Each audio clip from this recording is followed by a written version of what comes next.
If you're buying your first home, you probably think the biggest negotiation happens when you make your offer. You offer a price. The seller accepts or counters. You reach an agreement. Negotiation over, right? Not necessarily. There can actually be several points during a home purchase when something needs to be negotiated.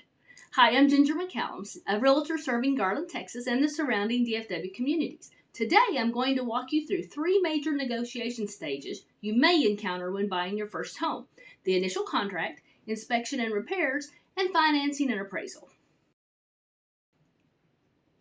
You're negotiating more than the price. When you make an offer on your first home, price isn't the only thing you're negotiating. Your offer may also include things like earnest money, the option fee and option period, closing date, seller contributions when applicable, and other contract terms. That's why I don't want first-time buyers asking only, how much should I offer? We're putting together an entire contract, not just submitting a price, and sometimes the terms surrounding that price can be very important to both you and the seller. The highest offer doesn't always win. First-time buyers sometimes assume the person offering the most money automatically gets the house. Not necessarily. Imagine one buyer offers a little more money but asks for terms the seller doesn't particularly like. Another buyer offers slightly less, but the rest of the contract works better for the seller. Which offer will they choose? We don't know, and that's exactly the point. Price matters, but the rest of your offer can matter too. Your inspection isn't a repair shopping list. Here's something I really want first-time buyers to understand. Your home inspection isn't necessarily a shopping list of everything the seller should fix for you. Even a well-maintained home can produce a long inspection report. The important thing is figuring out what actually matters. What's significant? What's ordinary maintenance? Does something need additional evaluation? Is there an issue that affects whether you're comfortable buying the home? When we're considering repair negotiations, I want to focus on the items that genuinely matter, not turn every observation on the inspection report into a demand. Repair requests are negotiations, not demands. Let's say the inspection identifies something you want the seller to address. You make a request. Does the seller have to agree? Not necessarily.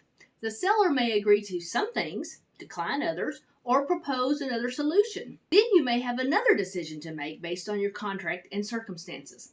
That's why I call this the second negotiation. We're not trying to win an inspection. We're figuring out which issues matter to you and whether you and the seller can reach terms you're both comfortable with. A low appraisal can create a third negotiation. You've negotiated the contract. You've completed the inspection. Everything seems to be moving along. Then the appraisal comes in below the contract price. Now what? First, we look at your contract. Your rights and options can depend on your financing, the appraisal provisions in your contract, and the specific circumstances. Depending on those factors, a low appraisal may create another conversation between the buyer and the seller. Maybe an agreement is reached. Maybe it isn't.